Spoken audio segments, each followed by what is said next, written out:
होलाष्ट आ गया है दोस्तों।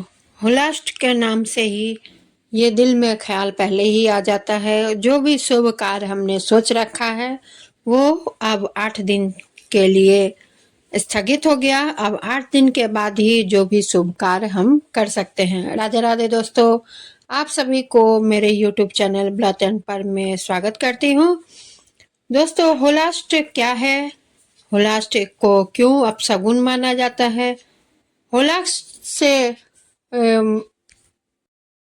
से संबंधित क्या कथा है और इनकी और सारी कई जानकारियाँ जो आपको मेरे वीडियो में अब मैं बताने जा रही हूँ। इसके लिए आप सभी को पूरी वीडियो देखनी होगी और तभी समझ में आएगा। चलिए जानते हैं होलाष्ट क्या है और होलाष्ट से क्या परेशानी होती है और क्यों होलाष्ट मनाया जाता है। होली से 8 दिन पहले होलाष्ट आरंभ हो जाते हैं। होलाष्ट के 8 दिन के अशुभ माना जाता है। होलाष्ट के दौरान कोई भी शुभ कार्य नहीं किया जाता है। होलाष्ट हिंदू धर्म में विशेष महत्व माना गया है। होली के पर्व से ठीक 8 दिन पहले होलाष्ट लग जाते हैं। फाल्गुन मास के शुक्ल पक्ष की अष्टमी तिथि से होलाष्ट आरंभ हो जाते हैं और होलिका दहन यानी फाल्गुन मास की पूर्णिमा तिथि पर होलाष्टक का समाप्त हो जाता है। होलाष्टक को शास्त्रों में अशुभ माना गया है, इसलिए इन दिनों में कोई भी शुभ कार्य नहीं किया जाता है। इन दिनों में ना तो कोई नया काम शुरू किया जाता और ना ही गृह प्रवेश किया जाता है। गृह प्रवेश आदि जैसे कई कार्यक्रम रद्द किए जाते हैं। होलाष्ट के पंचांग की गणना के अनुसार इस वर्ष फाल्गुन मास के शुक्ल पक्ष की अष्टमी तिथि का आरंभ 24 फरवरी को सुबह में 7:02 पर होगा और अष्टमी तिथि 25 फरवरी को शाम में 4:51 तक रहेगी। यानी 24 फरवरी को ही होलाष्टक आरंभ हो जाएगा। होलाष्टक 3 फरवरी पूर्णिमा तिथि तक समाप्त होगा। आइए अब जानते हैं विस्तार पूर्वक होलाष्टक क्या है, इसका अर्थ क्या है। होलाष्टक शब्द होली और अष्टक 2 शब्दों से मिलकर बना हुआ है, जिसका भावार्थ यानी अर्थ है होली के 8 दिन। इसकी शुरुआत होलिका दहन से 7 दिन पहले और होली खेले जाने वाले दिन के 8 दिन पहले होती है। धुलेंडी के दिन से इसका समापन हो जाता है, यानी कि फाल्गुन शुक्ल पक्ष अष्टमी से शुरू होकर पूर्णिमा तक होलाष्टक रहता है। अष्टमी तिथि से शुरू होने के कारण इसे होलाष्टक कहा जाता है। दूसरा शब्दों में हम कह सकते हैं कि हमें होली आने की पूर्व सूचना होलाष्टक से प्राप्त हो जाती है। इसी दिन से होली उत्सव के साथ साथ होलिका दहन की तैयारियां भी शुरू हो जाती है। होलाष्टक की ऐसी मान्यता है कि होलाष्टक के शुरुआती दिन में होलिका दहन के 2 डंडे स्थापित किए जाते हैं, जिसमें एक को होलिका तथा दूसरे को प्रहलाद माना जाता है।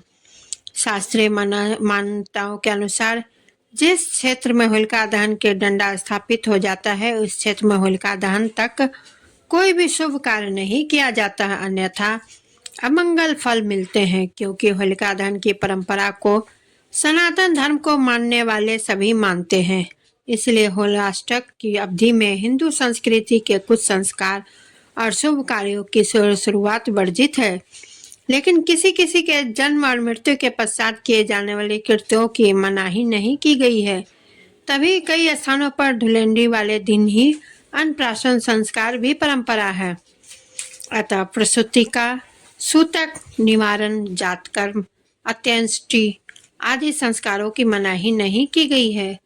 देश के कई हिस्सों में होलाष्टक नहीं मनाते। लोक मान्यता के अनुसार कुछ तीर्थ स्थान जैसे शतरुद्रा, विपाशा, इरावती एवं पुष्कर सरोवर के अलावा बाकी सब स्थानों पर होलाष्टक का अशुभ प्रभाव नहीं होता, इसलिए अन्य स्थानों में विवाह इत्यादि शुभ कार्य बिना परेशानी हो सकते हैं।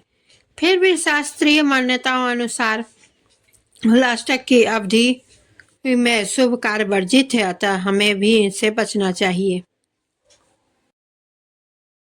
होलिका पूजन करने के लिए होली से 8 दिन पहले होलिका दहन वाले स्थान को गंगा जल से शुद्ध करके उसमें सूखे उपले, सूखी लकड़ी, सूखी घास व होली का डंडा स्थापित कर दिया जाता है। जिस दिन यह कार्य किया जाता है उस दिन को होलाष्टक प्रारंभ कर दिन भी कहा जाता है।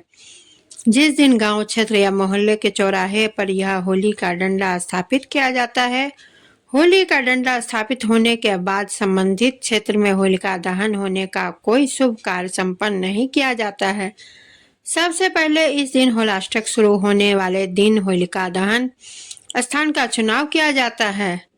इस दिन इस स्थान को गंगा जल से शुद्ध कर इस स्थान पर होलिका दहन के लिए लकड़ियां एकत्रित करने का कार्य किया जाता है।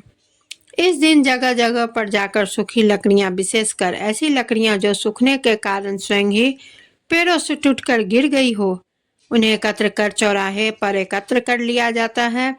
होलाष्टक से लेकर होलिका दहन के दिन तक प्रतिदिन इसमें कुछ लकड़ियां डाली जाती है। ईश्वर होलिका दहन के दिन तक लकड़ियों का बड़ा ढेर बन जाता है। इस दिन से होलिका के रंग फिजाओं में बिखरने लगते हैं, अर्थात होली की शुरुआत हो जाती है। बच्चे और बड़े इस दिन से हल्की फुल्की होली खेलनी प्रारंभ कर देती है। होलिकाष्टक से मुख्य रूप से क्या क्या निषेध है कार्य करना जानते हैं।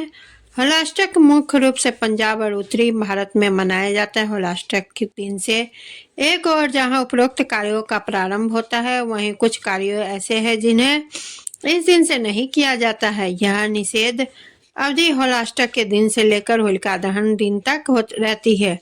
अपने नाम के अनुसार होलाष्टक के होली के ठीक 8 दिन पूर्व शुरू हो जाते हैं।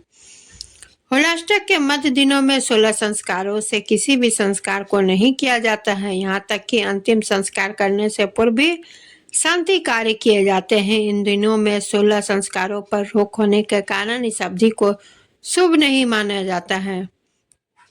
इसकी पौराणिक कथा इस प्रकार है। पौराणिक कथा के अनुसार होलिका दहन से 8 दिन पहले, यानी भगवान विष्णु के परम भक्त प्रहलाद को उनके पिता हिरण्यकश्यपु ने बहुत प्रताड़ित किया था। प्रहलाद को श्री हरि की भक्ति से दूर करने के लिए हिरण्यकश्यपु ने 7 दिनों तक कई यातनाएं दी थी। 8वें दिन हिरण्यकश्यपु की बहन होलिका ने अपनी गोद में बिठाकर प्रहलाद को भस्म करने की कोशिश की, लेकिन वह नाकाम रही। वही जो घटना 7 दिन तक दोहराई गई थी, जिसे याद करके लोग अशुभ मानते हैं, और होलाष्टक के ये 8 दिन उन्हीं यातनाओं के दिन माने जाते हैं।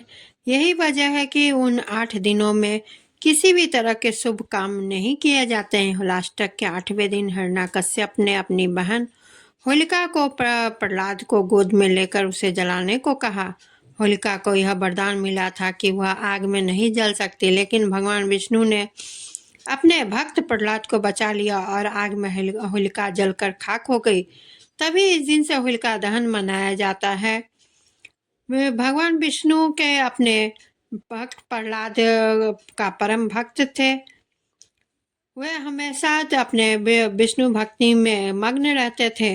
उसी भक्ति से हिरण्यकश्यप बहुत क्रोधित रहता था और अपने पुत्र की भक्ति को भंग करने के लिए हिरण्यकश्यप ने लगातार 8 दिनों तक प्रहलाद को कई यातनाएं दी। वही ये यातनाएं होलाष्टक से शुरू हो जाती है दोस्तों। इसी वजह से सभी इस दिन को अशुभ मानते हैं।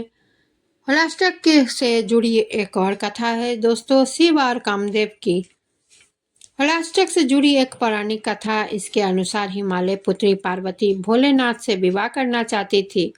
देवताओं को यह मालूम था कि ब्रह्मा के वरदान के चलते तारकासुर नामक असुर का वध भी शिव का पुत्र ही कर सकता है, परंतु शिव जी अपनी तपस्या में लीन थे। तब सभी देवताओं ने आग्रह कर कामदेव ने शिव जी की तपस्या भंग करने का निश्चय किया। कामदेव ने प्रेम बाण चलाकर भगवान शिव की तपस्या भंग कर दी। तपस्या भंग होने पर भोलेनाथ बहुत क्रोधित हुए और उन्होंने अपनी तीसरी आंख खोल दी। कामदेव का शरीर उनके क्रोध की ज्वाला में जलने के लगा, लेकिन फिर भी कामदेव 8 दिनों तक शिवजी की तपस्या भंग करने का पूरा प्रयास किया। अंत में शंकर भगवान ने क्रोधित होकर कामदेव को भस्म कर दिया। तब से यह दिन फाल्गुन की अष्टमी के तौर पर मनाई जाती है। बाद में देवी देवताओं ने भोलेनाथ को तपस्या भंग करने का कारण बताया। शिव जी ने पार्वती को देखा और उनकी आराधना सफल हुई और शिव जी ने उन्हें अपनी पत्नी के रूप में स्वीकार कर लिया। इसलिए होली को सच्चे प्रेम का विजय उत्सव मानकर भी मनाया जाता है। तो दोस्तों, आप सभी को मेरी यह वीडियो कैसी लगी कमेंट्स ज़रूर करें और लाइक शेयर करें, चैनल को सब्सक्राइब ज़रूर करें, बेल आइकन को क्लिक ज़रूर करें। अगर बेल आइकन क्लिक रहेगा तो कोई भी न्यू वीडियो का नोटिफिकेशन आप तक तुरंत पहुंच जाएगा और आप मेरे वीडियो को पूर्णतः देख सकते हैं। इसी के साथ मैं विदा लेती हूँ। धन्यवाद।